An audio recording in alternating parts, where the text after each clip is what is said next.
The number one reason যেখানে আপনি কখনোই সাকসেসফুল হবেন না তা হচ্ছে আপনার মেন্টাল স্ট্রেংথের অভাব।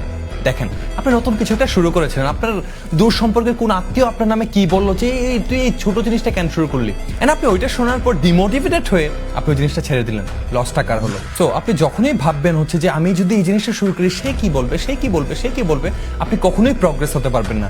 দিন শেষে আপনি যদি না খেয়ে মরেও যান, ওইসব মানুষগুলো মাথা কামাবে না। বাট আপনি যদি কোনো একটা কিছু শুরু করতে চান, দেখেন আপনি লাইফে যত যা কিছুই করেন একটা ছোট দিয়ে ধাপে ধাপে গ্রেজুয়ালি কিন্তু আমাদেরকে বড় করতে হবে। আপনি প্রথমেই চাইলে ফেসবুক কোম্পানিতে কাজ করতে পারবেন না। আপনি আমার কথাটাই দেখেন, যখন আমি খেতে পারতাম না, আমার ফাইন্যান্সিয়াল অবস্থা খারাপ ছিল, আমার আপন কাকারা কাকিরা আপন আত্মীয় স্বজনরা আমাকে হেট করতো, তখন যদি আমি ভাবতাম ও রে আমাকে তো হচ্ছে ডিমোটিভেট করতেছে, আমার লাইফ শেষ, আমার জীবন এখানেই শেষ, আজকেও তো আল্লাহ আমাকে এই জায়গায় আনতো না। সো যত যা কিছু হোক আপনার লাইফের মধ্যে আপনার মেন্টাল স্ট্রেংথটা এত বেশি স্ট্রং হওয়া উচিত যাতে তাদের এই ধরনের ফালতু কথাবার্তা আপনাকে ডিমোটিভেট না করতে পারে। দেখেন দিন শেষে এই জার্নিটা আপনার, দিন শেষে এই লাইফটা আপনার, দিন শেষে এই ওয়ার্ডটা আপনার।